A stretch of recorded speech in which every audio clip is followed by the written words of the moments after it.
Live and live. Now we have Thursday, March 24th, 2016. And Makiko is late. We don't know where she is, but we scheduled that, so we'll have it. First, the announcements. So we have Gurudan, our dearest indispensable Gurudan, who administrates and hosts most of the Saturday webinars, asked for help with his administration. So some of the webinars, we need an administrator who would press buttons. So Gurudan would teach you what buttons to press. So you have to be good at pressing buttons, and we schedule it because you have to be there on time, like half an hour, 40 minutes before the webinar. You have to be there and prepare, open it, press proper buttons on the Hangouts, and it's difficult to learn, but once you learn, it's very easy. And then you should be there, and if something happens, you have to press certain buttons, and that's about it. And the advantage is the service to the community. So it would be webinars with Jean, Kerry Newman, Kim, and all our wonderful channelers. So you would have an opportunity to be there, be in the flow of the energy, and to ask questions. So that's a great advantage. Also, I can offer our good administrators, I can offer them free passes to our Reiki classes. So you would have our Reiki classes for free. On their precaution side, we had several administrators who just were burned by the energy. There is so much energy going through these webinars that it reveals the truth. So, and the truth, when it's revealed, makes your relationships kind of shine. And when they shine, you can't really be administrating anymore. So, people who are not sure that they can commit, it's really a commitment, who can commit, just speak to Gurudan, but make sure you can't really commit to do it. It's not every Saturday, but maybe every third Saturday or every second Saturday. We need your help to be administrating. Otherwise, it's fun. It's, being in the presence. It's being there, connecting the wires. Yeah, I already do that. Max, and I've enjoyed myself quite a bit, and it's allowed me to learn a lot more about different entities and the messages that they have to bring. It's really enlightened me. So I would encourage anyone who is interested in this to definitely give it a try. It's pretty fun. Thank you, Valerie. Thank you. Yes, I enjoyed it a lot. It's fun. You become, the worker behind the scenes, in front of the scenes, administrator. It's great. It's a service. You get to meet everybody too. It seems like I've gotten to meet a lot more people that are in the Hucolo community, and so of course more people means more love, and so that's a wonderful thing too. Just getting to meet everyone and all the different places they come from, and it's very interesting. And I absolutely love meeting new people. So it's been a lot of fun. I would encourage anyone to at least give it a try. It's a service, it's fun, and it comes with perks. Exactly. So, Skype, I think, is the best way to contact him. Yeah. And no other way. If you don't know how to find Gurudan, email me, max@humancolony.org, and I will direct your email to him. That would be the easiest. Or you can contact me on Skype, max2040507, and I will direct you to Gurudan. Next announcement is how to find us. So if you want to be invited by email to these webinars, I have a personal list, about 100 people, or maybe 50 to 100 people. So email me at max@humancolony.org. I will add you to my list of announcements for my webinars, and you will get email invitation directly to the webinar right when I start it. What else? How it's posted? So via humancolony.org. I see Laini. Hey, Laini.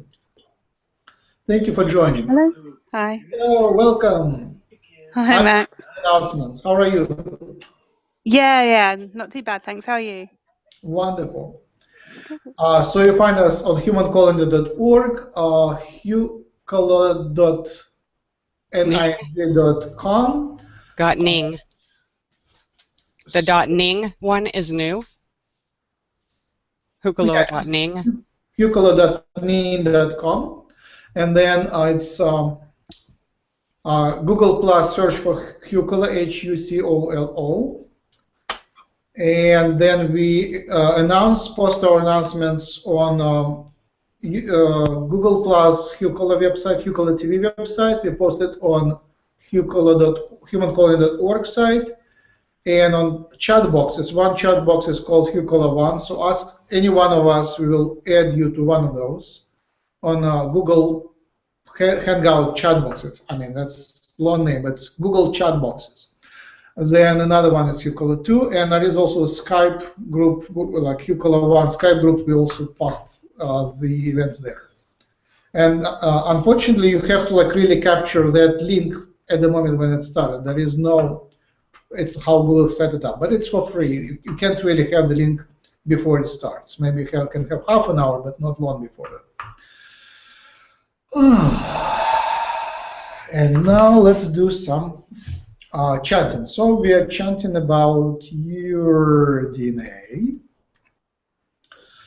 and about Jim's getting better. So Jim is getting better. I spoke to him. He called me back finally a couple days ago, and he was better for sure. I asked him many questions, and he is getting better. So what was that? It was, the cause most likely was spiritual, but physically it manifested as some, how they call it, bronchitis and related things. So he was just weak, and lots of people were calling him and wanting him to do everything possible to get better. And I think the prayers helped, and also just laying down in bed and sleeping, I think, was also wonderful.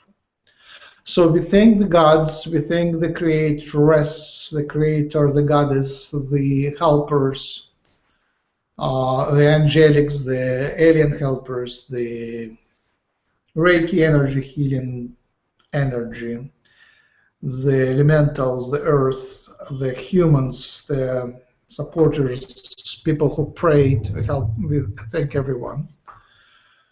And I'll just chant a little.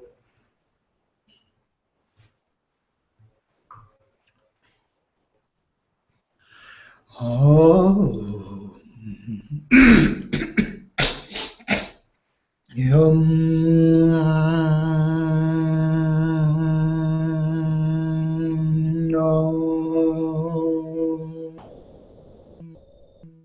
Ayatuna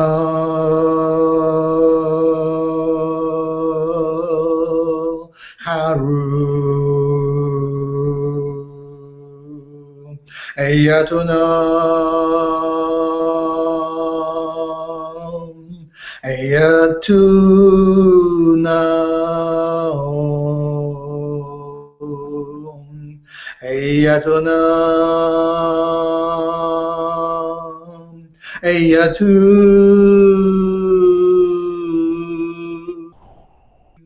Ayatu Om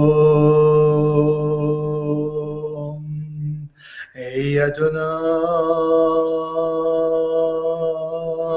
Om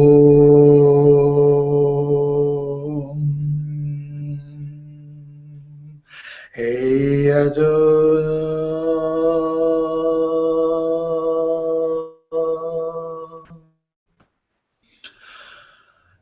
And I welcome our new guest, Ya.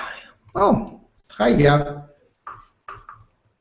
How you doing, Max? Good. So, prepare your questions about DNA and chakras. Yeah, prepare your questions about DNA and chakras.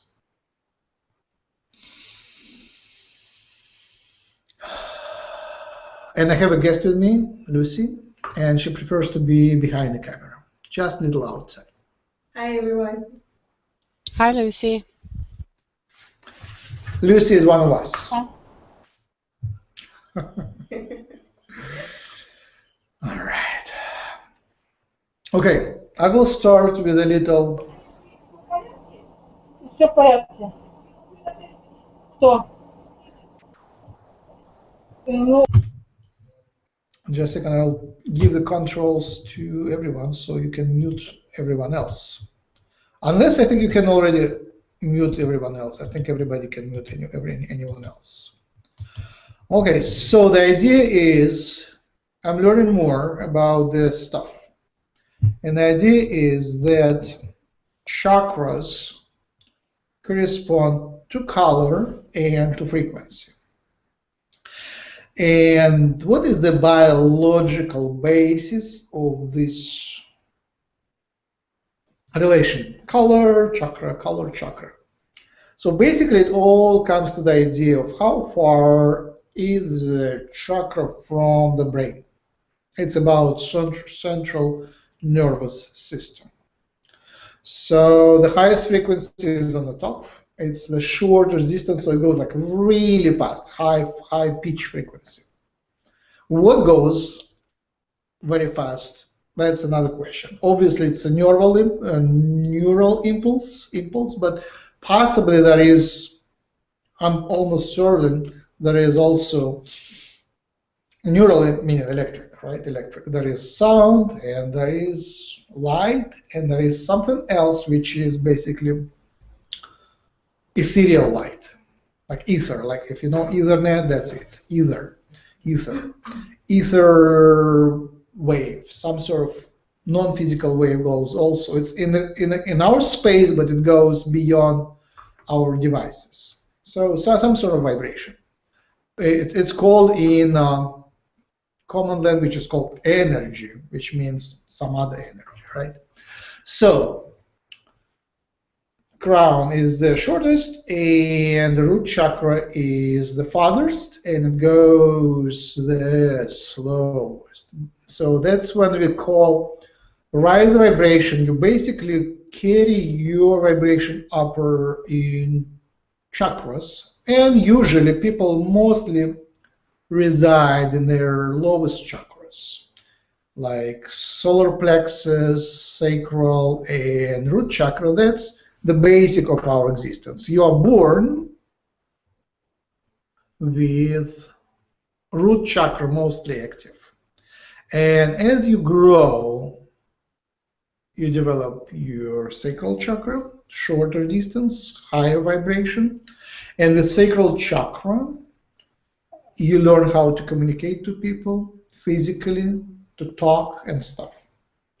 Then you grow more, you develop your solar plexus chakra, and with that, you learn the idea of the control and conflict and power. Very important. And then raising your vibration is going to the higher chakras, which is beyond the veil, basically. Beyond the veil, something supernatural is the heart, higher vibration. So that's what we learn, to go in the heart, raise our vibration. And then higher to the fifth chakra, throat, and to the third eye chakra, which is brain and eyes, and to crown. Now, apparently, as we understand now, there is lots of intermediate steps. So the chakras are the major focuses, but major vortexes. But it really depends where you focus. You can focus your vibration on, especially in Reiki, on your heart, but then you can focus on the higher heart. So it's a little higher vibration, but it's still there a little bit, just a little up. Below throat, above the heart, and so on. And that is possibly like ears chakra, which is just a little below the eyes, nose chakra, mouth chakra, chin chakra. So it's all about the vertebrae. It's all about the vertebrae. So the happy animals with tails they have lots of lower vibration chakras. They go all the way to the earth vibrations, elemental vibrations, which are for us not very accessible, not accessible at all. So reptilians, our friends reptilians, they are in they access in those vibrations. They have all higher chakras, but they also have the tail, so they can access the elementals and very, very long, very, very slow vibrations. The bigger they are, and the farther the end of the tail, the more they can access. And notice how the cats walk around and they feel the space with their tail, end of the tail. They kind of bend it like that. And even if they dream, their tail is still like kind of sensing the environment, sensing the energies around. So I wish I had a tail. So that's the main introduction. So it is vibrational, and it is where your attention is focused, and also where your soul is mostly attached to your spine, to your frequency vibration. So that point where your focus of attention is now, where is your happiest attachment, where the main energy cord is. I can show it from outside, but it can be as well from inside. So that defines, it's called the attachment point, the focus point, and that defines your mode of action, main mode of your action. Obviously, you can shift it up and down as you wish. And some practices allow you to shift your attachment point or assembly point, you can call it assembly point, below your root chakra.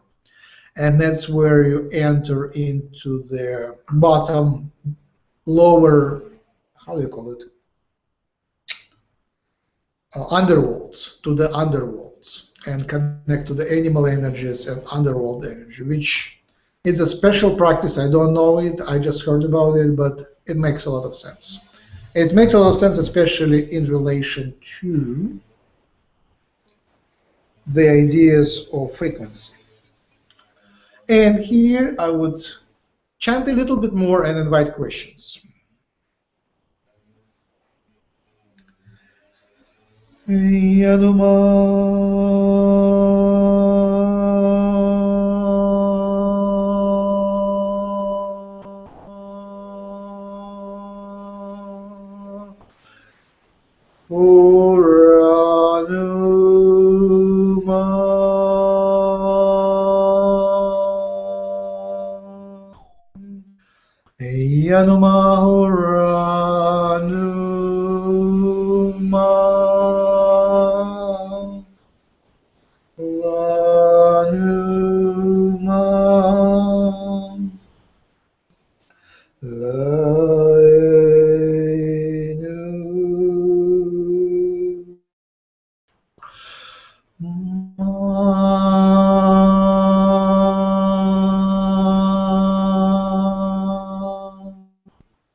All right.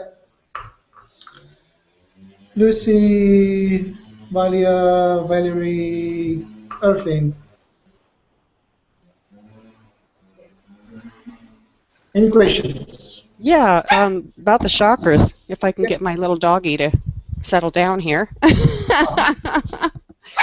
Whenever I'm meditating, I see the colors, I feel them turn, and I do feel the frequency, but somehow or other there's like a disconnect in the bottom chakras for me, in the red chakra, and I don't really know why.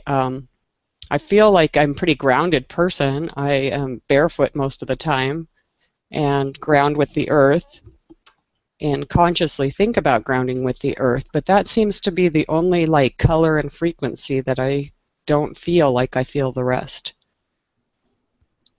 Any suggestions? Mm-hmm, mm-hmm, mm-hmm.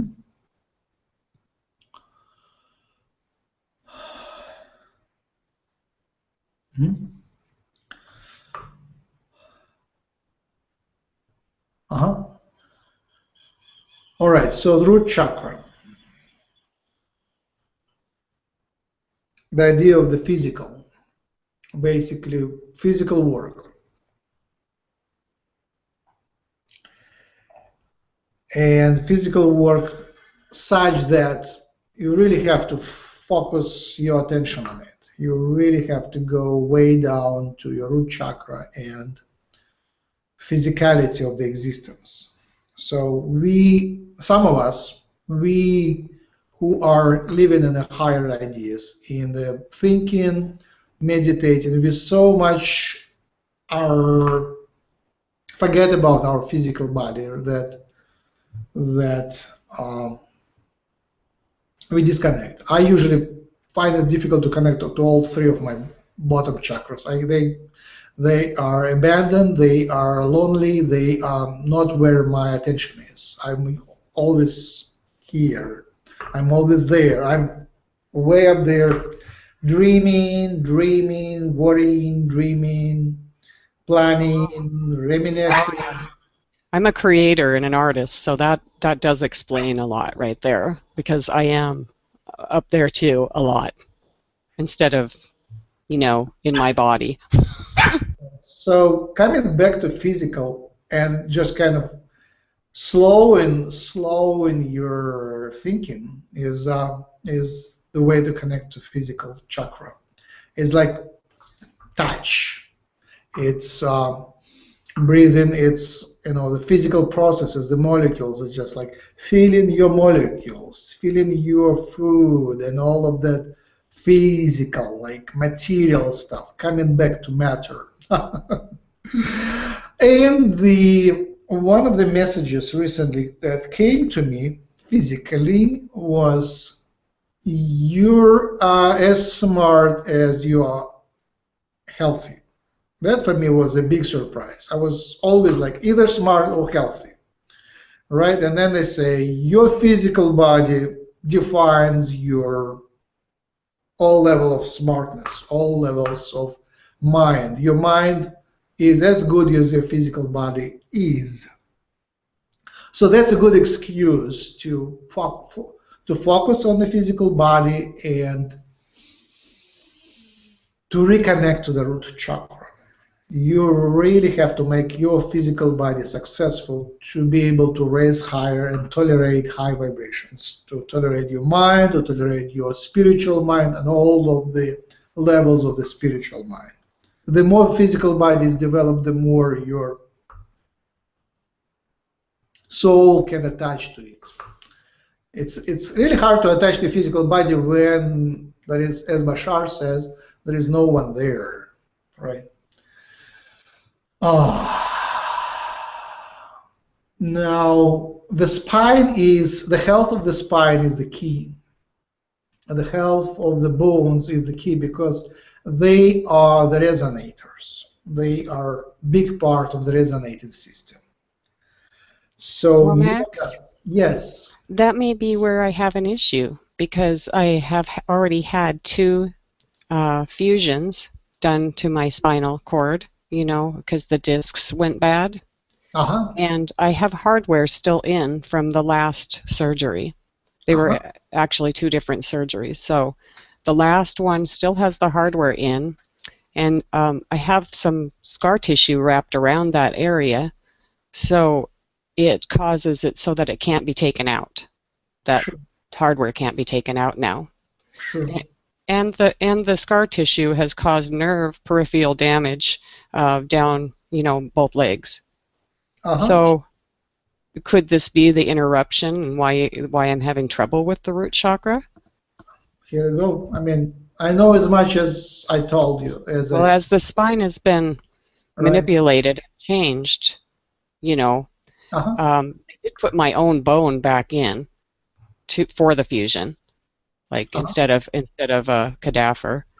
I just let them take it out of my own hip and put it in to the spine.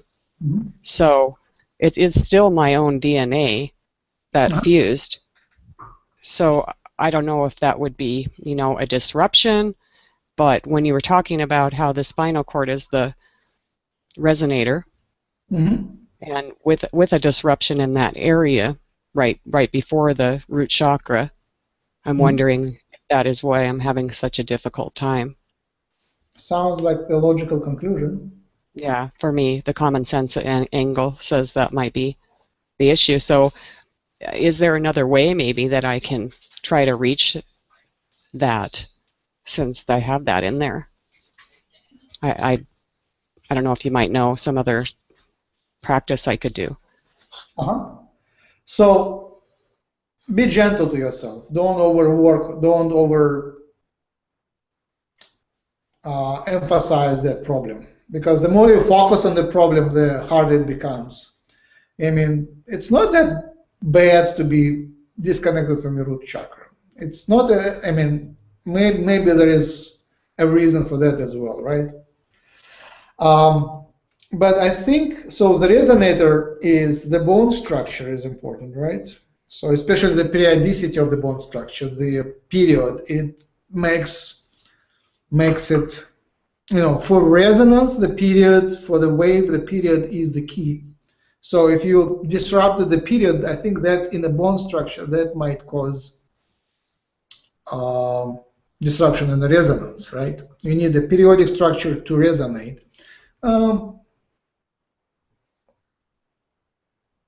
Yeah, because, you know, each piece of the periodic, each vertebrae would be a resonator when they are distanced in the same distance, in the proper distance. Okay, it's not the same. It's grow into the back. It's like first it's shorter, then it's longer. But it is a system for resonation in both directions. It's lower frequency kind of goes to the higher and back. So there is a certain disruption in the sequence. So you have to live with it now, right? You can't really return it back to normal because the surgery has been done. Right. But there is more than that. There is nerves, which are also the conductors of electricity. Electricity is key to that. Yes. Working on the nerves is still possible. Working on the health of the nerves, and the nerve is a bundle of living wires wrapped around an insulator called, how do you call it? I forgot. I'm just blanking on it. Yeah, I can't think of it. Shelf insulator protein which builds the outside of the nerve. It's like a sheath. Yeah, sheath cells. They have Perkinia, maybe? I forgot the name. I'm blanking on it. Yeah, but anyway, there is a layer of cells, and you know, if it is well protected, if they're healthy, happy, they kind of, I think they're very kind of more like fat insulator, like plastic fat insulators. So they insulate the nerves, and the electricity doesn't leak out. And when you starve, or when the immunity is not good, and they kind of become deteriorated, then there is crosstalk, and they lose the charge. So your energy leaks out, and you have holes in your energy flow, in your electricity. It's very physical, but I believe there is also a non-physical component to that as well. Actually, I think I have too much energy, is what happens, because it feels like electricity down my legs, and it was so bad at first that I would lose my legs. It could knock them right out from underneath of me, like I had been hit by lightning. So that subsided with medication, and now I feel it, but not as intensely. Absolutely. But there is a lot of how do you deal with it? I mean, that's for the rest of your life. You have to deal with that. Too much. How do you handle it? Tell me, how do you deal with it? What's the way to heal it? Well, it's you know, I just have to mind over matter. I will say that. I just, you know, try not to concentrate on it. Like you said, the more you concentrate on it, the more attention you give it, then of course the more it's going to hurt. So I don't concentrate on that area as much as what I used to. This has been an ongoing lesson. This is over 11 years of learning how to incorporate that into myself and not look at it like an outside entity, the pain that is. And so now I do try to move as often as possible. That seems to help quite a bit. Try to avoid, like you say, try to avoid lifting, take care of my body, eat correctly, which I never used to do. I'm from a fairly poor family, so being on the edge of starvation was a normal thing for me growing up. And so my bones at this point, I do have osteoporosis. And so I take a supplement called Bone Up, and that has a lot of natural things that help to fortify the bones. I also eat a lot of spinach and good foods that are, no GMO and healthy, and try to fortify as much as I can as an adult. But, damage has already occurred. So my job now, I feel, is to keep my body as healthy as possible so that no more discs go. Because it is being called progressive disc degeneration. And so the best I can do is try to take care of what I have now. And like I said, try not to think for the most part about the pain issue, but when it does come up, I breathe it out, I release it, and allow that to leave my body and be transmuted into love for the rest of the world. And I ask those above me, those ascended masters, to help me with this. And Reiki has helped a lot, I must add, as well. Yeah. Yes. I still have to do the master class with you, but I'm got the first two down, and I've been practicing, and that seems to help me quite a lot. So there's how I deal with it. Thank you. Yeah, one of my friends also have very similar problem, and I just wanted to learn from you what do you do to share with her as well. And a lot of meditation, I might add. But that's, like I said, that's where I see the chakras, that's where I feel the colors. And the only one that I have an issue with connecting with is the root chakra.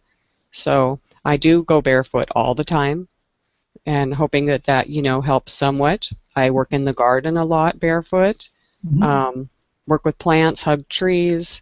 I feel like I'm kind of like the fairy of the earth, so to speak, because that's where I live most of the time, is outside in the summertime. It's really cold here in the winter. But the home I bought doesn't have a cement foundation or anything like that under it. It's built on the ground. It's way over 100 years old. So I feel like that helps me stay grounded as well. I've pretty much looked into everything as far as this house goes, and everything in it is all green now. So there's nothing, no pollutants or anything like that. Also taking care of the body. And body, mind, spirit. It all goes in one to take care of yourself, whether you have a back injury or not, I believe. And Reiki is the topper. Excellent. So thank you.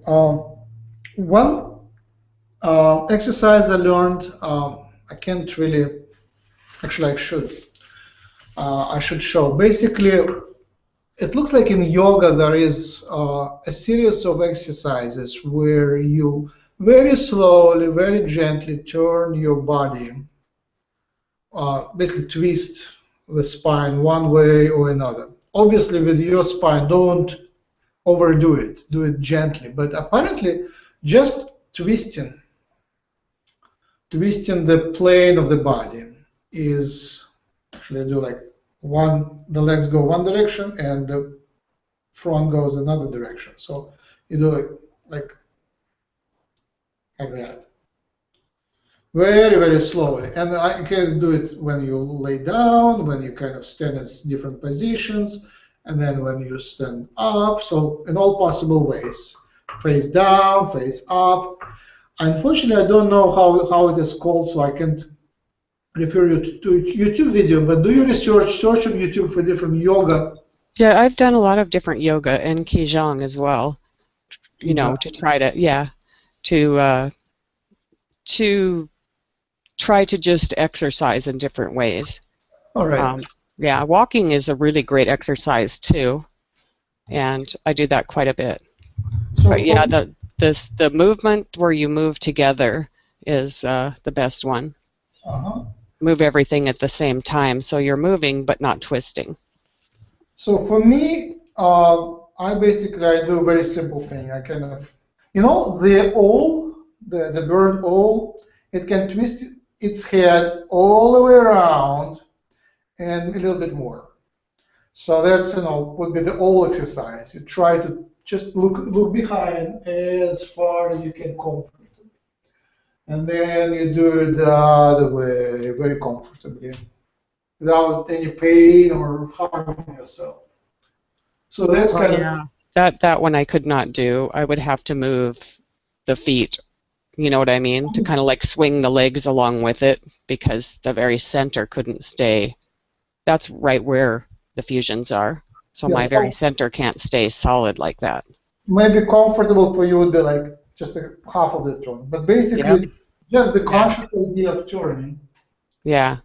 And then my hands just tend, that is too big for me because the energy kind of goes from the hands, so I kind of Mm-hmm. charge the environment with my energy. So for me, I have to work with the hands, kind of helping myself to move along that. Right, like that's what I was saying, but moving your feet right along with it as well. And so the feet and legs are in the same movement right along with you. I I think that's a form of Qigong that I practice. And so, that does help. Like I said, all movements that are gentle, that they definitely help. Walking is a necessity. Walking every single day. Absolutely. The more I can walk, the better I feel. Yeah, walking is very healing, especially if Hmm. it's done with the purpose of healing. And I will do a little chanting for you. So that Awesome. will be the Thank you, chant Matt. for restoring the health of the spine and enhancing the health of the spine, especially the lower part of the spine, lower back. I'm very grateful.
I invite more questions, discussions.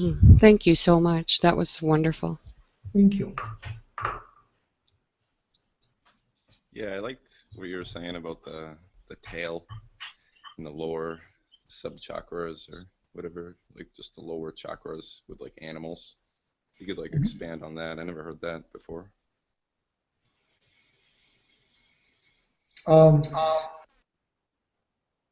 I just heard a little bit about that by Russian teacher Manosov.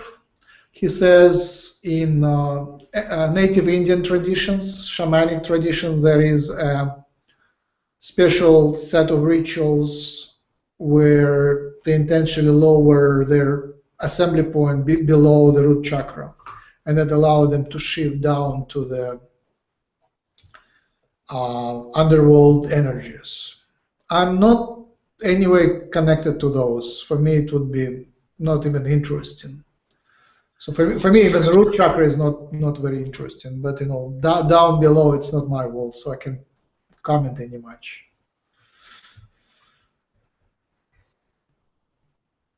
Yeah, just like never heard of it before, so it just kind of caught my attention. And I just have a dog here. So Lyrans and reptilians have tails, so they know better. Ask Grindel and Takor, they would know better. Yeah. You have a dog too? Lyrans were the first humans in this universe, and then somehow they evolved into the humans which have no tails.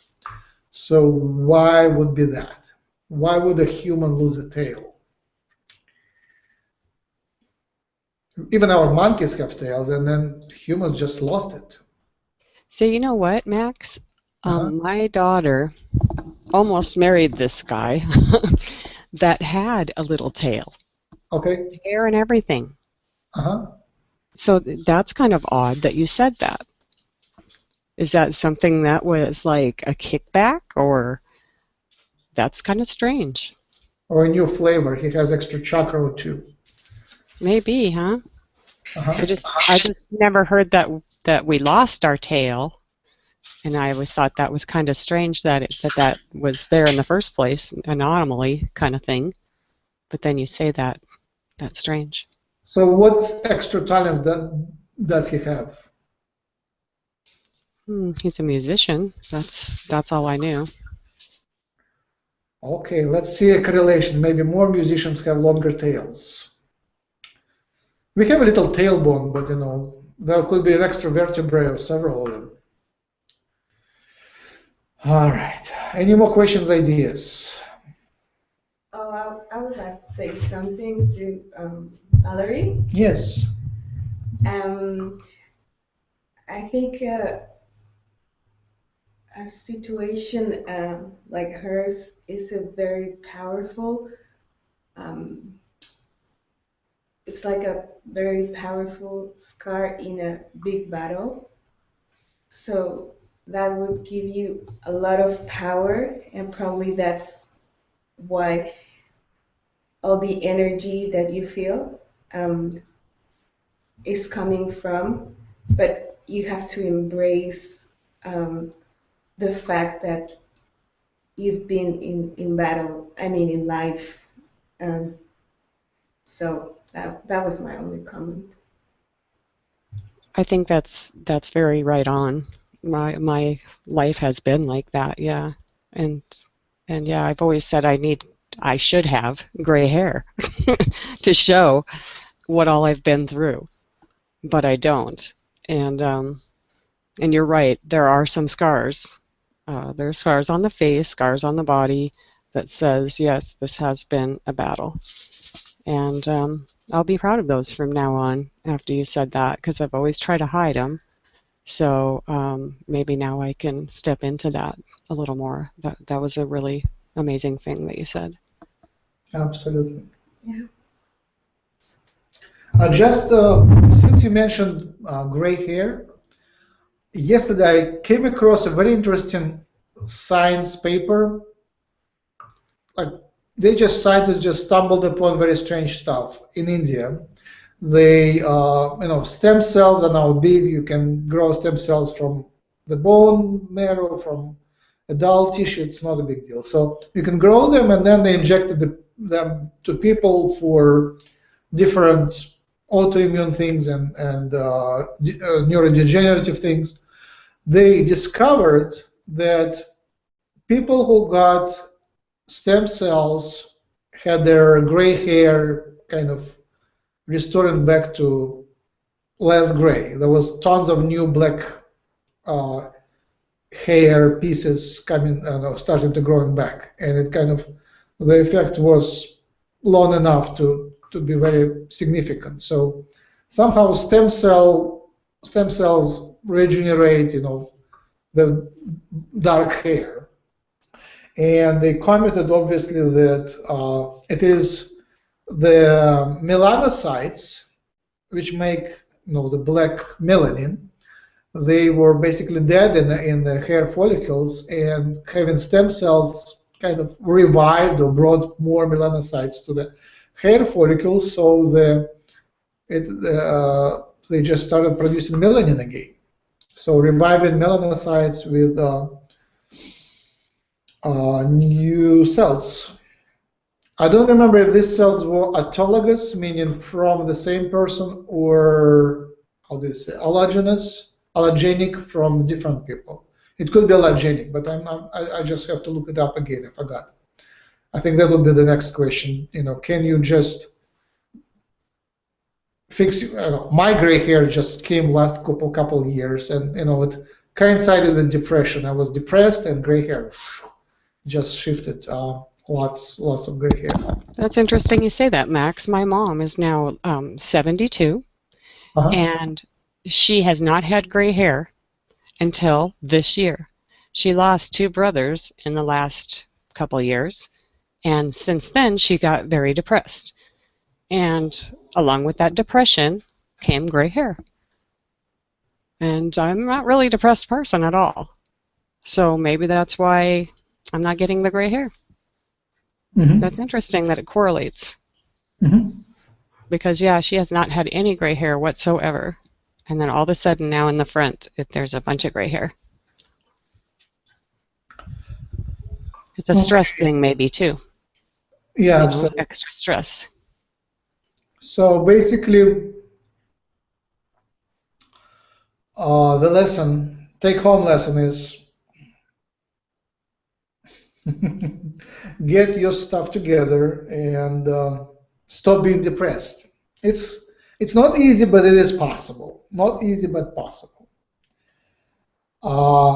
You have to take care of yourself, especially because your spiritual development relies on your physical body, on the health of your physical body.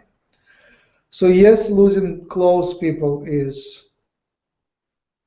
could be stressful, could be depressing, but it is again the question of perspective.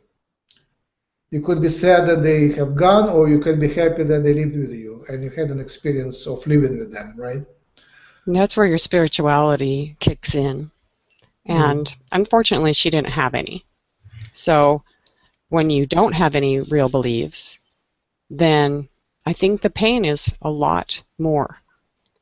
Because for me, at the funerals, I felt like it was like a family reunion, and they were there. And everyone was there that had passed. And I could feel that presence there. But for her, they are just gone. Okay. And that changes everything. All right. So here is what I learned. It's another big piece of puzzle, which I have to still kind of piece together with the other pieces. Again, it comes from Monosov. M-O-N-O-S-O-V, Monosov. He only teaches in Russian, so I would be maybe returning. He learns from India and stuff, so the knowledge is out there. He kind of put it together and carried it in condensed way so I could get it. He's on YouTube. So the idea is that 7, why do we have 7 chakras? And I will bring it maybe in 10-15 minutes. I will bring it to that idea of depression and beliefs and spirituality. So why do we have 7 chakras? There is nothing in nature around us which is 7. Planets may be 7, but maybe 10. It's really hard to figure out how do you count the planets. Naturally, I don't see much of the seventh around. You can find some of the seventh in Merkaba, in Tree of Life, in those things, but like really, if you look around, it's there is very little of number 7. 6 is there in honeybee comb or honeycomb, in crystals of water. There is 6. 5 is some of the flowers have 5, some of the flowers have 7, but very little of that. So they say the ancient secret knowledge, ancient, how do you call it, esoteric knowledge, says that it was an Atlantean experiment to bring, to build the whole system around the number 7, which could be right, but I think it might be pre-Atlantean. It looks to me that it comes from the humans that lost their tail, from Lyrans to Orion. I think it comes from Orion, actually. So my understanding, Orion was first to bring number 7, and then it brought it to Earth as Atlantean culture. But again, it's the question which has to be answered by someone else. Maybe we can ask our higher friends, the Lyrans, how do they feel about 7 chakras and number 7 and stuff like that, and Orions. Is there a number 7 as essential in Orion as it is on Earth? In any case, there was an experiment where they enforced their veils between the chakras and enforced the veils between the layers of the society. And you can see that strongest in ancient Indian caste system. So where you have several castes, and the borders were very strong. But actually, these castes are everywhere. Still, we have lots of leftovers in every country. The layers of society are mixing now, and are mixing for last many years, like 100 years, 200 years. So there is a nice hybridization, remixing of the genetics, remixing of the cultures. My parents are from different layers of the society. My one parent is from higher level of the society, and my other parent is from lower level of society. My grandparents are the same. They're from different levels. Their grandparents also were mixed. So that mixing goes for several generations. There was a huge separation, and then the mixing started with all their falling of the veils. So that is obviously progressive. Slavery is over in big part of the world, and it's less pronounced. Now it's much more possible to intermarry into higher and lower levels of the society. And the same thing with the chakras. We don't have as rigid system of incarnations and lessons as we had in the past centuries. But basically, the Atlantean experiment was very powerful, and we still kind of solving the consequences of it. It was so powerful that it caused the fall of the Atlantis. Basically, there was so much energy and so much of they call it creative conflict or destructive conflict that brought the fall of the Atlantis. And maybe Orion Wars as well were based on the same kind of conflict.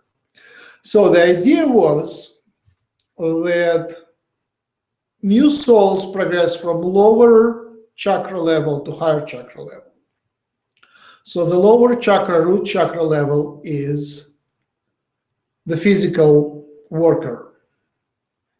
And it has so undeveloped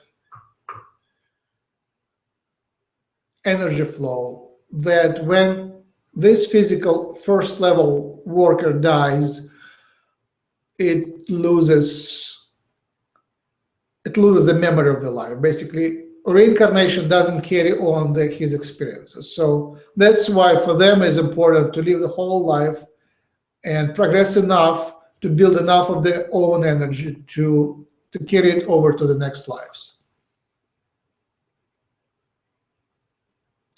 Thank you. So that's why they're called untouchables in India. They were called untouchables in India because if you kill a physical worker, they can't reincarnate. They have to start over, basically. It's not they anymore. They don't carry the experience. But higher levels, they can carry the experience. Again, it's from the past. Now it's all mixed together. Now you can do the spiritual design is changing all the society as well. So, and the highest achievement for the physical worker, the first level, was to learn the communication. So basically, they were very poor communicators. And for them, the magical knowledge was how to communicate. And that would correspond to the child development as well. So the child learning how to speak, that's the first chakra development, to the second. So second chakra is communication. So the physical workers had, the root chakra working and second chakra not as well working, so they couldn't even communicate too well. So second chakra level, so they graduated, they learn the first chakra lessons, learn the physical lessons, and usually there is 9 or 12 physical lessons for one life or series of lives. And then they graduate to the second caste and the second layer of the society, which is traders, communicators. So traders, their main quality was to have everyone as friend, and they would correspond to our salespeople, where the second chakra is most dominant, and the communication is the main thing they do. Talk, listen, and it could be very meaningless communication, but it's still a lot of talking, all right? For them, the highest achievement of their level is to gain the ability to fight, gain the ability to overpower other people, and gain the ability to grow in the societal structure. And again, it's like 9 to 12 lessons in that level of incarnations. It could be one incarnation, it can be like 100 incarnations. How far do you go? Again, nowadays, it looks like people can jump between the castes and the layers of the society and between the chakra layers.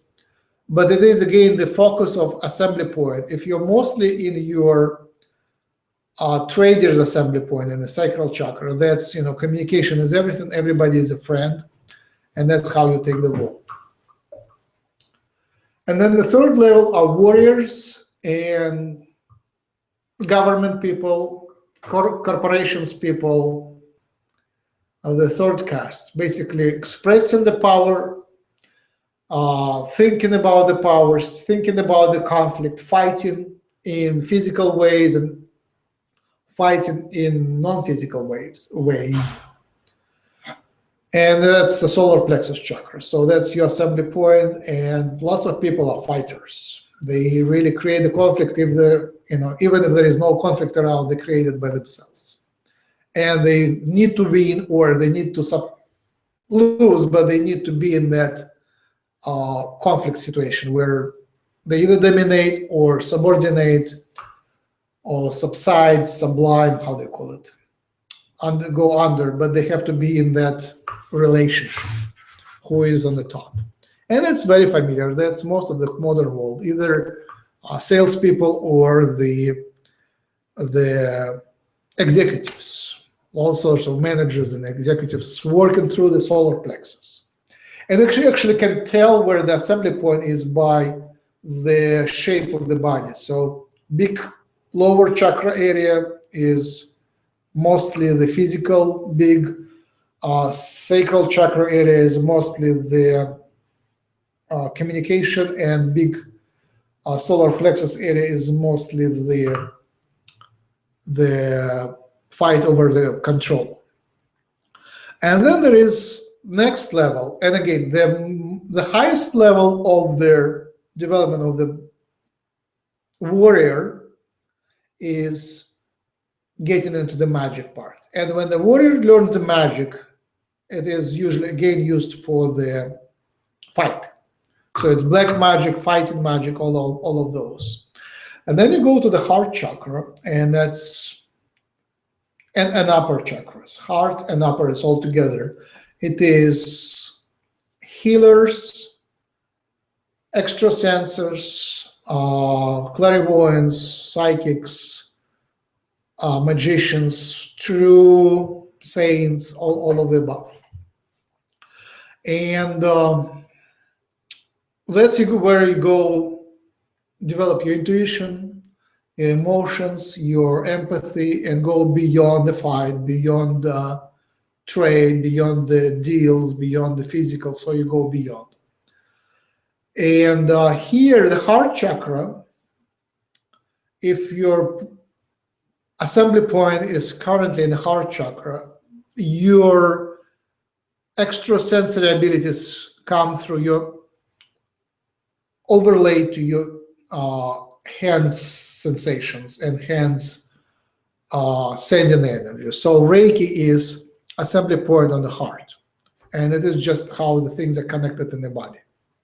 So your soul is connected through the heart, and whatever your soul tells you comes to you as the sensations of the touch, one way or another, and you work your Reiki through the hands. If your assembly point goes to the throat chakra, it is, and ears, I guess that will be both together. You would hear the voices, right? You would hear the messages. You would speak. The channeling is assembly point at the throat. When Jim was learning channeling, they did something, our alien friends did something to his throat, put some painful, put some implants which were painful. But he kind of went over that, and then he started channeling. So that was interesting. That is interesting from this new perspective. So channeling is assembly point at the throat. Then third eye chakra, when your assembly point is in the mind, you see the things. It's clear vision and getting the answers.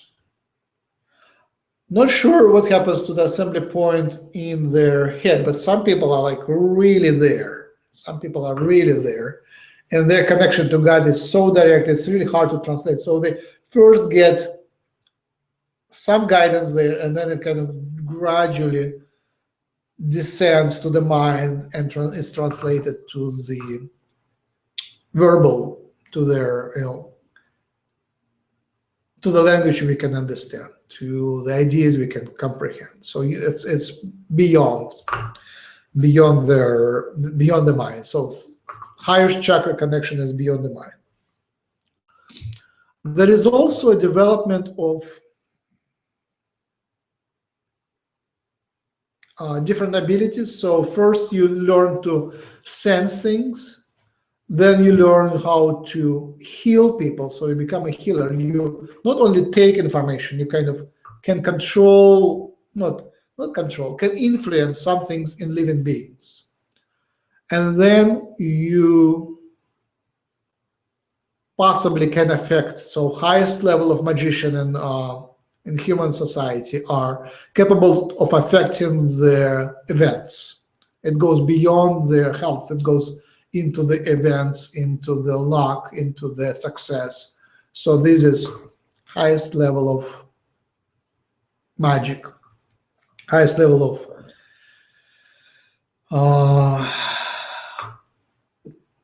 working through higher chakras. So I was planning to come to the idea of depression and spirituality. So basically the spirituality of people who live in the lower chakras, it's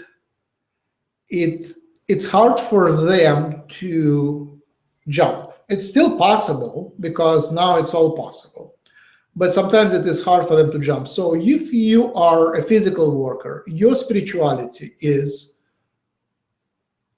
next level is communication. So I guess just by talking and working on the magic of communication, that would be their next step. That's their lesson that they learn at the moment. For the traders, next lesson is martial arts, any form of magical fight art, magical fight, magical conflict, because they are not in conflict by their nature. They grow into the conflict. So for them, the conflict could be the upgrade of the lesson of their life.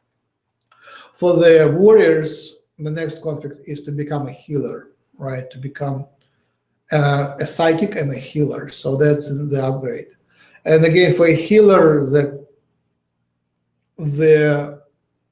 that's to become a better healer. And when you kind of develop even more to become a healer, not only for the body, but also for the planet, for the society, for the planet and the society, for friends, family, for all closer and bigger circles, for the events and projects. So project magic. And when you go even higher, I guess it is the level of which goes beyond the words of it goes to the higher worlds. You become the connector. You do certain work which connects basically angelic work. You connect the higher levels and lower levels and work on the level of creation. And again, it is nice scheme which worked in Atlantis time, possibly pre-Atlantis or Orion times. But now it's all mixed together. It's all mixing together. So it is progressive to jump through the levels, to skip the lessons, and to learn Reiki and to learn things beyond Reiki. So it's maybe good to ignore that. It's maybe good to ignore the limitations and believe that everything is possible in one lifetime, and it will be possible in one lifetime. So again, about your mother, it is, you may ignore the fact that there is so much knowledge about psychic world and spiritual world. Maybe you need to figure out how to help her with her highest excitement, her life lesson at this stage of development. Well, whatever is inspiring her, it could be anything. I completely agree with that. And she has asked me to help her put it in a garden this year, so I'm going to do that. I think that's her highest excitement right now, and your words have helped me make my final decision on that. And so we'll work together, and we'll leave it at that right now and allow her to get some joy out of that. Thank you. And also in families, it's almost never the same level, especially now when the genetics is mixed. Maybe in the old times there was a genetics for third chakra more active and a genetics for fifth chakra most active. But now everything is so mixed. You are all hybrids. And, I just look at my closest environment. They're all over the place in terms of assembly points, where they develop in life and where they go. And it also brings a lot of forgiveness. When I see that they are growing from a communicator to a fighter, that's their path, that's their lesson. I cannot judge their desire to fight because that's what they're supposed to do in this life, right? So I can only embrace their development in that direction. Any questions, comments? Lucy, Valerie? Forgiveness is an excellent answer, I think, to a lot of people's problems right now. I recently have found forgiveness for many things that were perpetrated when I was younger, and it has been a freeing experience. I've been going through a lot of changes, and I will say, especially since obtaining Reiki and learning about that, it seems to have opened a door there for me for forgiveness and for allowing that. And not just, and not, I've realized it is not about so much having to talk and work out the things with the other person as it is having an inner discussion with yourself and seeing the other point of view and seeing that if you are in that person's position, would you choose that same thing? Mhm. And you can understand more why the decisions were made and why you needed to go through those things in your life and how that changed you and allowed you to grow and learn. And some of the best things come from a pretty dirty bottom. You know, we eat food from earth, from dirt. And so I will say that I came from a pretty dirty bottom, and I have managed to see that there is light at the top, and allow that light in, allow that spirituality in, allow the forgiveness in. Because with that, you grow, and you grow stronger, I must say. And yes, I have been a fighter, a warrior, and have the scars to prove it. But I'm proud of all of that and who it's made me today, as I'm sure other people will be too if they look inside their own souls and search for those same answers into where forgiveness lies, because it does lie inside yourself in a pool of love. And to find that is a release of just that love. And, you know, it's brought my mother and I much closer and to a place I never thought we would be. And I'm able to hug her, love her, and truly feel that now. Whereas we were not able to do that until this last year. Wow. And I am now almost 55 years old. So it has been a lifetime of learning about where forgiveness comes from.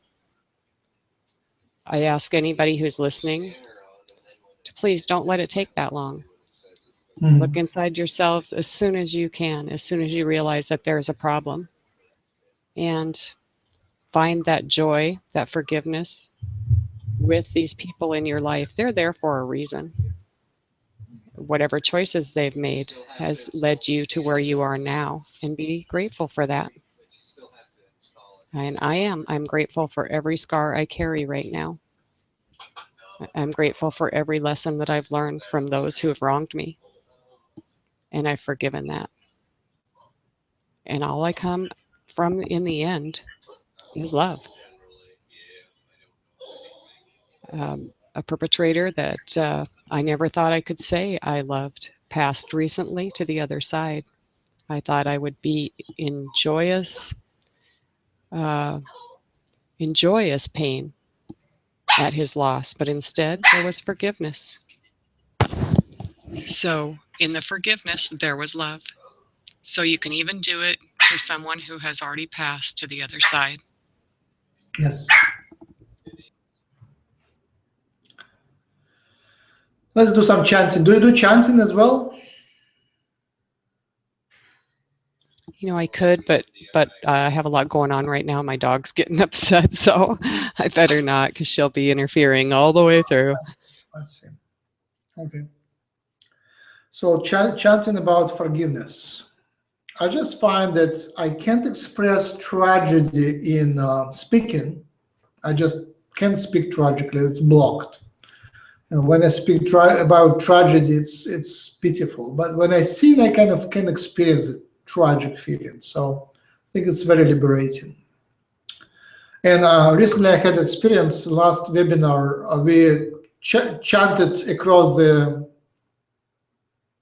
Pacific Ocean with Kim. So she was in Australia, I was here in West Coast. So we had the same carrying tone, and we just chanted the same melody, taking turns. That was interesting. Yeah, I heard that. It was beautiful. Thank you. So let's do the forgiveness chant. Yahyel, Yahyel, Yahyel, right now.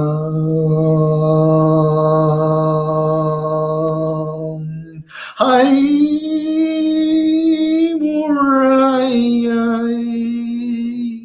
Hi, Muriah. Hi, Muriah. Right now. Right now. Hi, Muriah. Hi, Muriah. Hi, Muriah. Right. Yeah, right. Zurima, right. Zurima, right. Zurima, right.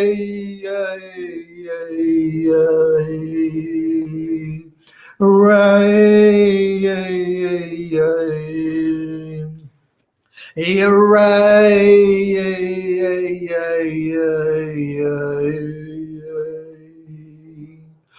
Harusham, Harusham, Harushazu, Rushazu, Rushazu, Yahyel, Yahyel, Rushazu, Yahyel. Rusha, Rusha.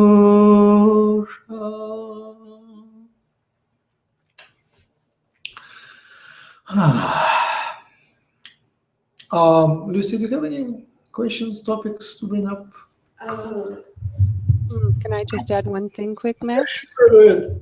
I don't know why or how, but I was able to do that entire chant with you, never having heard that before. It was just innate. Thank you. That's interesting. Thank you. Lucy, do you have anything? Well, I just came with this feeling. It's saying that we all have a message, and we need to communicate that message. Sometimes we look for answers in the wrong places, but the heart knows the truth, and the heart tells us how to get to that answer, which is going to give us peace and all the things that we need. That's it. Thank you so much. I myself have a little trouble sometimes discerning with so much information coming our way right now. And I know I'm not the only one, as I talk to many people that are in our group. The discernment, finding what's right in your heart, how you feel when it's the right thing. Can you maybe expand on those things?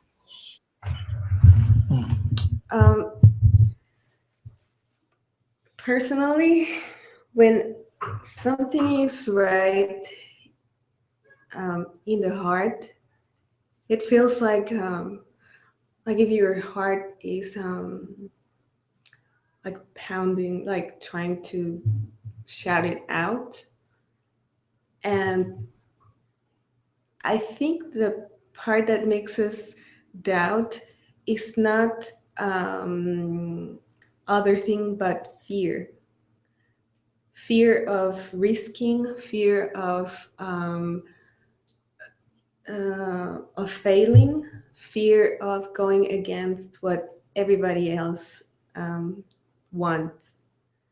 So there's something inside everyone, and it tells it this is feeling good. It's more like a sensation.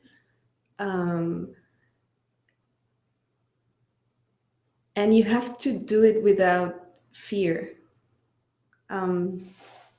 It's hard for me to explain because I just feel it. And even for me, even when I feel it, the fear is the most, the thing that stops me from doing many things.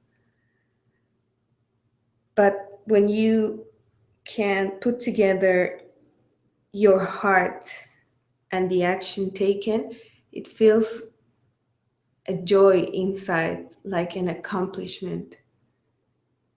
And that's how you prove that you make things right. Whether when you don't, you still have that doubt inside of yourself, like, what if I had done this? What if I had done that? And it doesn't matter the outcome of your decision. It doesn't matter if somebody tells you, oh, but you could have done this, or if you would have get more if you had done the other thing. But that's outside, I would say, garbage, because they are interfering with what our heart is knowing that it's best for us, even when people cannot comprehend, even when it's going against society or anything else, even when it feels like you're losing, the heart knows exactly that it's the right decision. Yes, absolutely. Wonderful. I would agree. I learned that recently, like, I guess with Reiki and stuff. So I have to make a decision, and there is so many arguments for and so many arguments against. And in the past, I was often going after the idea of service, what is the best for others, what's most logical, what's most safe. And very often it leads to indecision. And recently I just kind of got several very powerful kind of lessons and messages saying that it's better to decide than to stay undecided, even if you decided wrong. And again, it's the question, like, there is that potential. Like right now I have, I'm doing lots of planning, and I can do that, or I cancel that, or I can do that. And that seems to be way more logical. Lots of people will be happy. And if I don't do that, lots of people might get upset. But the other thing looks so attractive. And is it attractive because it is, how do you say, because it is my negative sides are wanting it, or because there is a spiritual tool there? So that's, again, heart versus what? Fear. So it's again about chakras. Is it my sex drive driving me there, or is it my social drive driving me there, or is it my inner knowing drives me there? So how do you tune in your spectral analysis? Is it from heart? And that is from fear. This is from my lower desires. This is from my higher desires. And this is just from knowing that if I do that, that would be right. And sometimes if you just ask these questions, and I often use hands, because Reiki hands are tuned to connect to the energy that comes from the spiritual. It so becomes obvious. If I do that, that would be great. I will be guided, I will be protected, and maybe sometimes it's good to be selfish. Maybe it's always good to be selfish. And maybe it's always good to be selfish in a smart way. So sometimes you just have to do what is really feels good, and just say to other people that I'm sorry, that's what I have to do. I'm guided there, and I will you will have to live with it, and I still love you. That's that kind of the message. And if I make a mistake, that's all right. Maybe that's a lesson I go there to learn. So I just repeated what you said from my perspective with real current experience. I still don't know the answer, but it feels that I got to go to some place and do something which I would normally not do. In the past, I wouldn't do that. In the past, I would just not even thinking about doing that. I agree with you. When you're younger, it seems like we don't take that time to ask those questions, and it is a necessity.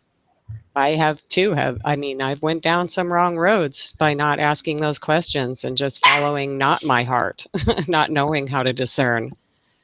So it is important. It's a really important part of your life to bring together this body, soul, spirit combination, and that you do understand where you're coming from, where those thoughts are coming from. That helps to discern what is really right and what is really coming from your heart. This is something I didn't know as a younger person. And the older I get, the more I rely on my heart to show me the way. And I literally ask for that in my meditations. Please help me negotiate my life from my heart with all goodness in mind, the highest goodness for everyone. This is things that I believe are really important, that we do this daily, and treat others literally how we would like to be treated, and we will see a different world unfold. I am a true believer in this, and I can't be swayed from that, no matter what any societal things are telling me. I will still have a garden that I share my food from with anyone who wanders by and would like to taste it.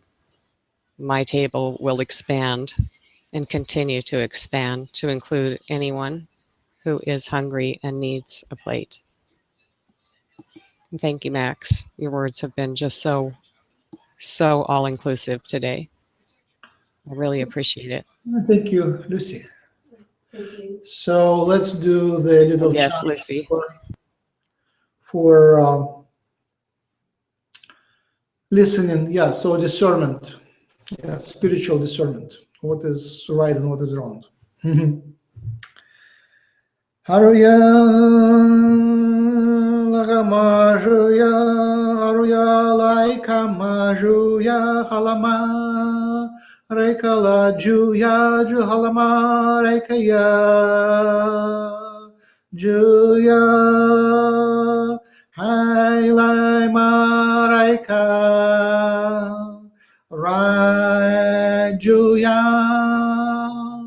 Haramaraikai Rai Ju Rai Ju Rai Ju Rai Ju Hara Hiram, Hiram, Hiram, Hiram, Hiram, Hiram, Hiram, Hiram.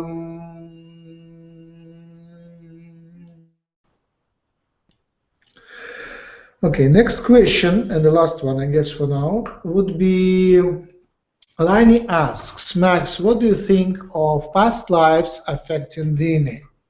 Past lives affecting DNA. So, what do I think? Oh, just 1 second. Can we welcome Shiny? Yay! Let's welcome Shiny. Blessings. Sean, hey there. Give us a blessing. Do you want it in a galactic language? Whichever goes. Okay. Sutana wa nae keadoso moea taka wa shataka to eatoso wana alakoa e yashia alea yakomo mamatoko toso sumnaniati giako mamatakoshi shanawa alakoso ala moea meakoso matatoko teana tamawaheya shiasom. Hey ya ya shiyasu. Hey ya ya shiyasu. Hey ya ya shiyasu. Hey ya ya shiyasu. Hey ya ya shiyasu. Hey ya ya shiyasu. Hey ya. Hey ya su.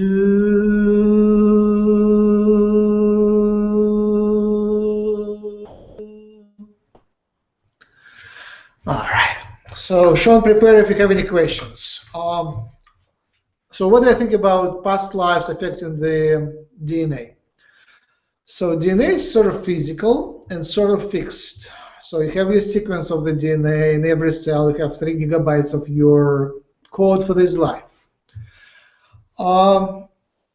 It possibly can be changed through meditation, the primary sequence. But of course, absolutely, their structure of it can be changed. So there is a primary molecule with A, G, C, T, G, C, G, A, G, G, G, G, A, T, T, T, C, G, G, 3 billion bases. In every cell, the same sequence, making up the chromosomes, packed in the chromosomes. But the structure, how it is wrapped around, how it is modified with methylation marks, every C might have a methylation mark, that structure is sort of flexible. So as you get older, you get more and more methylation marks. And the structure becomes more and more chaotic and more incoherent. So by doing healthy practices, by having your mind in a good state, healthy mind, healthy practices, healthy body, healthy energy flow, healthy path in life, healthy relationship to your lessons, you bring your DNA to coherence, to order, to beauty. It becomes beautiful. The angels of DNA look at your DNA, say, so beautiful.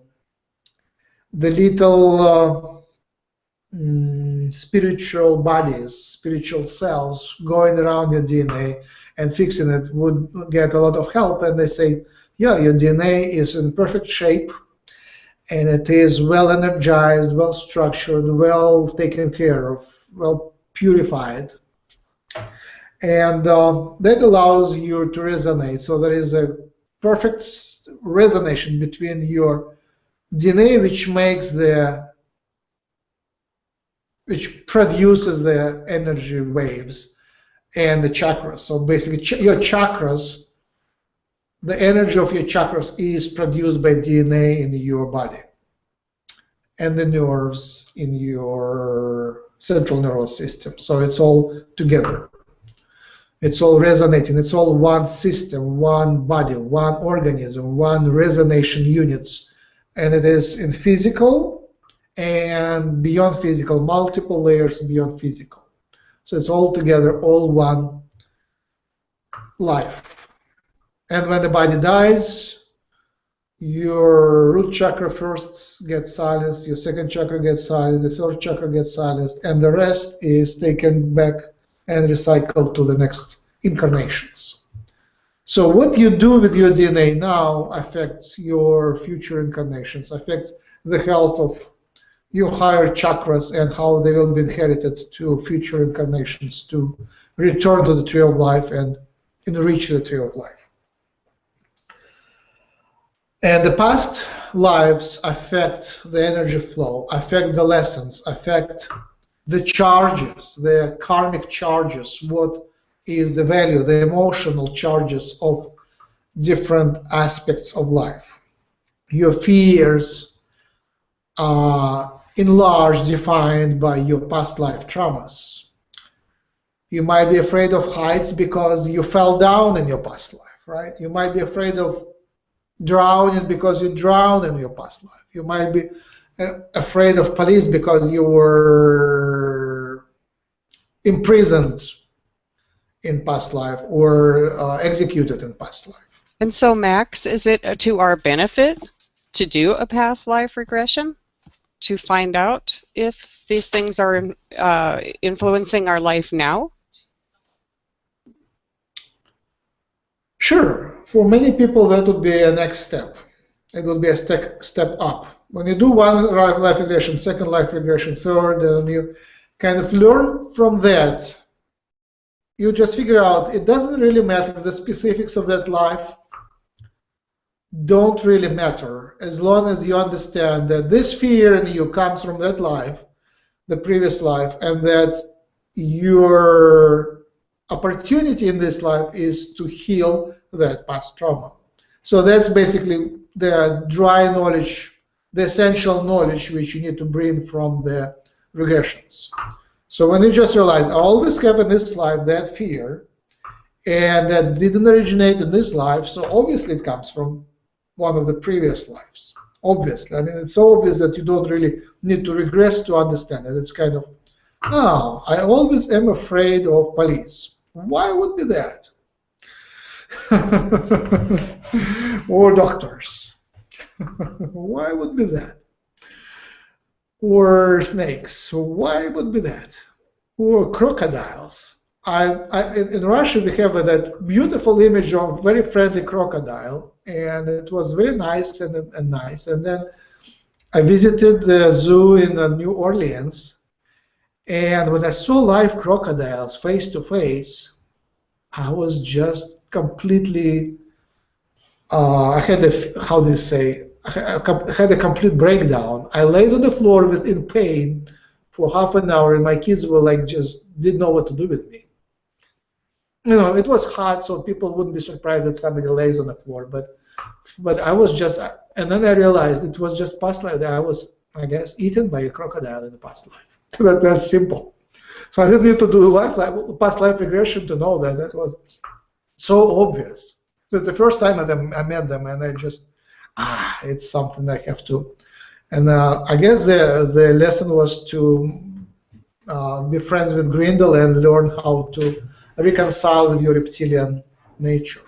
You know, we all had a lot of reptilian in us, so it is to be reconciled. It is to be healed. Okay, DNA and past lives. So the past lives bring karmic charge. It is how do you relate to others. Some people you have no interest in other people, there is no karmic charge, and some people you see them for the first time and there is so much emotion coming, so much charge there that you feel either positive or negative. You feel that you are attracted to resolve it one way or another. And it's your choice what to do with it. Sometimes you can go all the way and resolve it, and sometimes you say, I'm sorry, it's not my choice to resolve it at all. I will just block it and keep moving. It's again, you choose your lessons. You have so many choices you can choose. You are not destined to resolve certain things, but they will be offered over and over one way or another. And sometimes it's very funny. You can see that person, your relationship to this person is very strongly charged. And what's interesting, there was a person, almost a copy of that in your youth, and it could be the same person. and it was the same charge, the same lesson, it just offered to you by the same energy manifested in two different people. So DNA. That is what on the surface. I'm sure there is more, but basically the idea, let's bring the idea of the fractal. So your DNA has little tiny primary sequence of 8 GCTs, very tiny ones. Each of them is about a fraction of a nanometer. So meter, millimeter, micrometer, nanometer. It's like 3, 6, 9, 10 orders of magnitude down from a meter. So you're 2 meters, so say 2 angstroms, 10 angstroms, 100 angstroms is the size of this nucleotide, very tiny, 10 orders of magnitude down in size. And then there is and they are beautiful geometric forms, Some sacred geometry is working their full steam. Now, they are similar in a way to a bigger assemblies of those, multiple nucleotides together. And those resonate to, again, a bigger, it's called fractal, when the structure is similar to itself, just in much bigger scale, and then again bigger scale, and then again bigger scale. So it's scaling down and up in a similar, what's that word? I don't know the word, but similarity, structural similarity. So it's like you and your child, especially the woman and her child. It's one thing inside another, very similar structure. It's fractal. A woman and a child is a fractal. And a child and some inner forms are also fractal. So it goes all the way to DNA. And your chakras are designed by the same principle as your DNA. It's spirals all over the place. Spirals and, how do you call them? Vortexes. So we don't understand the full mechanics of that. We understand the idea of tree of life, of Merkaba, and of different platonic solids. There are platonic solids in DNA, and there are platonic solids in chakra design. So past lives shines through all this fractal. The past lives, all the past lives shine through all this fractal. And it is a big part of the energy which makes it vibrant, your past life. Without your past lives, you wouldn't be here, right? So lots of experiences you grab from the past lives, and they shine through the fractal, and through the structure, right? And it is both limitations and fears, and energy also. Some things are just energized. You energize your relationship with your past life, unfinished business. And coming back to Bashar, the idea of the time being relative. Time is an artificial construct. The time, our life is an artificial construct, and the time is an artificial construct. And the idea of past life is also an artificial construct. So we live in a computer game where we are connected to certain pieces of tree of life, certain lives in the tree of life, which have been in the past. So that is an artificial construct. And we reached certain level of maturity as a Homo sapiens, as a civilization, as individuals, that it is decided, it's not dictated to us to which past lives to connect. So essentially, the veil is so thin and so transparent that you can connect to any past life. You can connect to any life, past or future. It's all relevant. Maybe you need certain approvals from your guides. So, I want to be an incarnation of Einstein, or I cannot be. an incarnation of Einstein, because I think he died after I was born. But maybe Tesla, for example.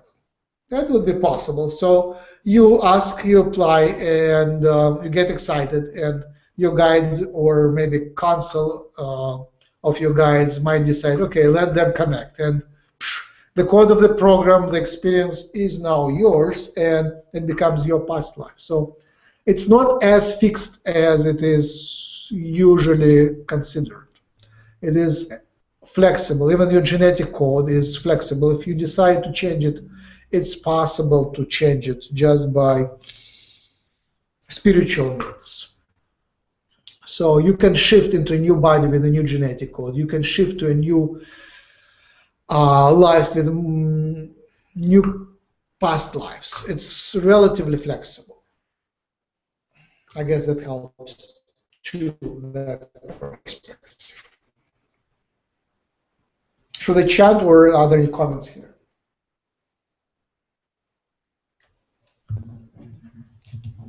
That's very, very interesting.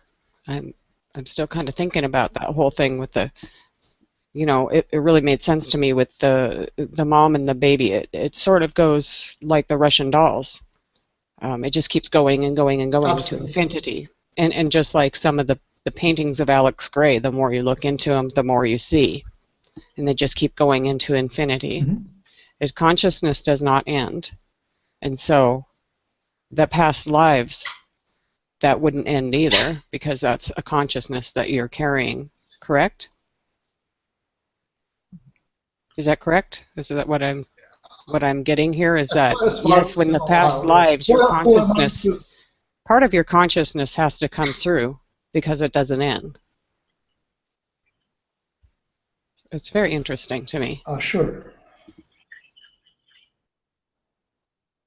Sure. Hey, Shiny, any thoughts? Any thoughts? Go ahead. I'm just observing and listening. I do agree with what Max is saying. Thank you.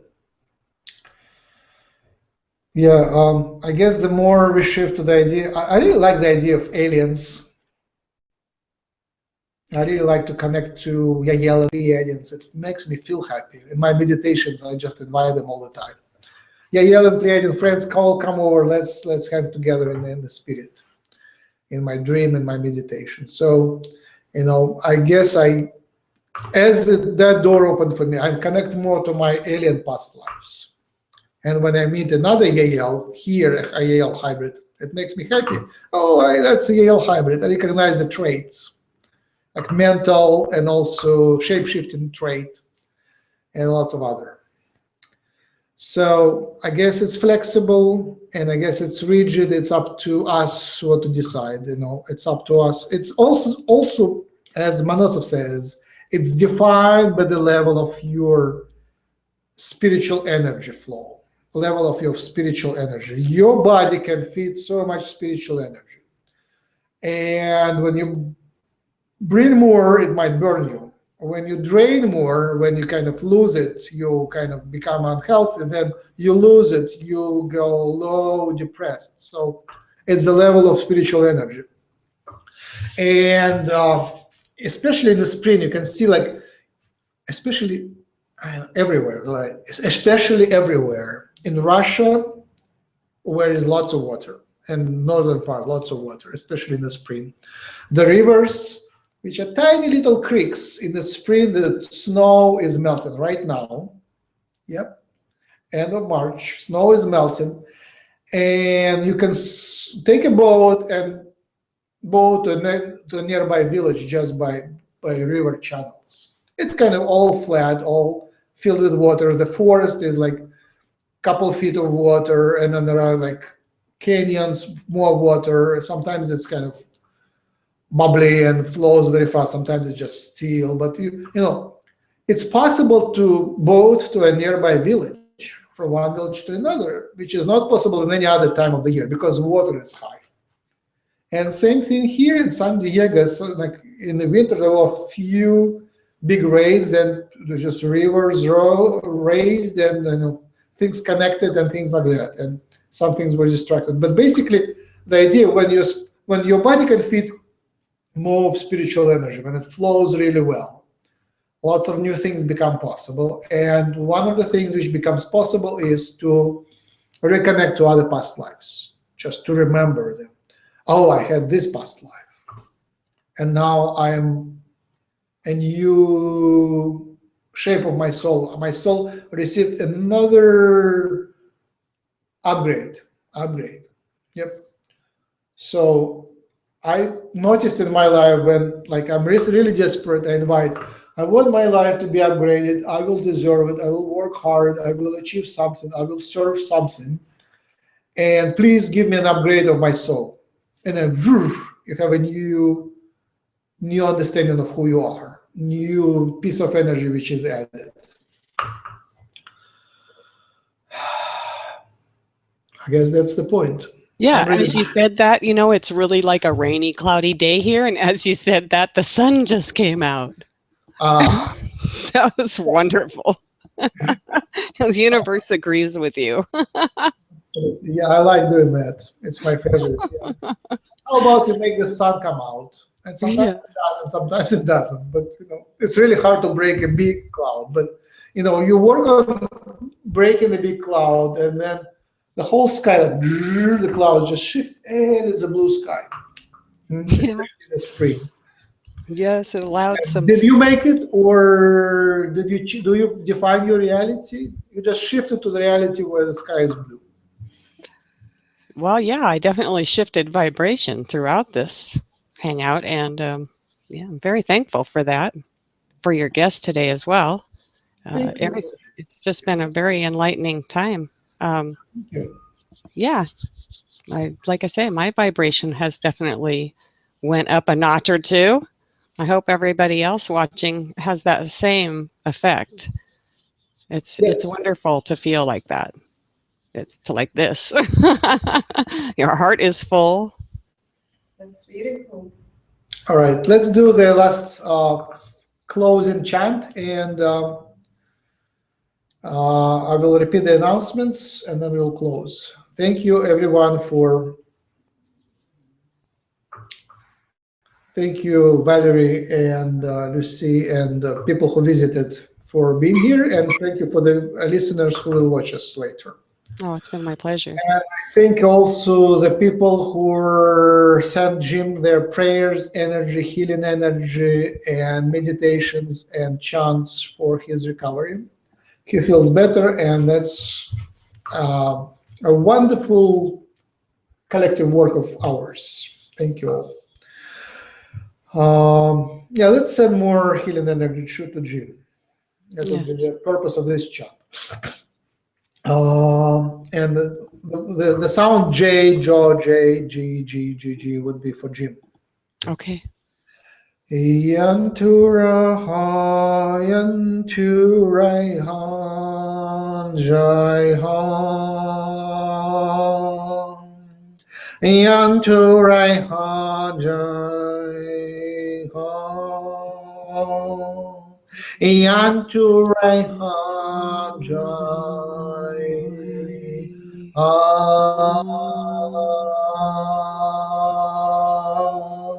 Yanturaha,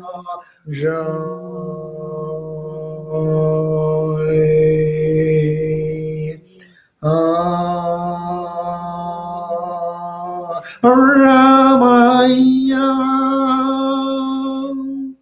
Ramaya, Jai, Jai, Ramaya,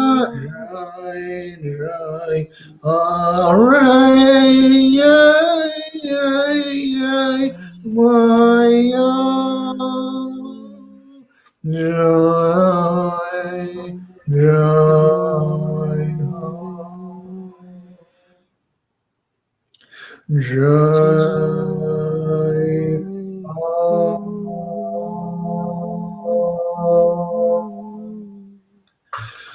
All right, thank you all. The announcements of our dearest Guru Dan invites more admins to help administration of Saturday webinars. So it will be a commitment to do every other or every second other or every one of the 3 Saturday webinars, basically pressing the buttons to connect the channeler and the audience. Yes, Guru Dan and I already have 2 days, so I mean, it would be like every 3rd Saturday the way it is. So anybody who wants to help is most welcome to join in. It is fun, it is entertaining, and it is a very loving environment. And it is a commitment and it is a service. Yes. You really have to be able to do that. And you have to be there in advance, connect to the channeler, connect, announce to the audience. Guru Dan is wonderful. He mastered all the tricks. He knows more than I how to press all these buttons in Google Hangouts. Way more than I. I guess having a reliable internet connection is essential. The speed doesn't matter. The signal doesn't come through your computers. The signal, you just kind of turn it on, and then the signal goes directly from the channeler and the audience to the Google server. So speed doesn't matter, but you have to have reliable connection which doesn't drop too often. So connect to Guru Dan, and if you don't know how to connect to him, connect to me, max@humancolony.org, or Skype is max204057, and I will connect you to Guru Dan. And if you want to be invited to my broadcasts, email me and say add me to your list, and I will add you to my list, and I will send invitations before the broadcast, so we'll have the invitation link by email. And again, my email is max@humancolony.org. That is all, and thank you all very much. Valerie, thank you much, and Lucy, thank you much, and everybody have a wonderful time of the day and time of the year. All right, and namaste. Namaste, time of the century. All right, bye. Thank you. Bye. Thank you, Max. Thank you, Lucy. Thank you, Valerie.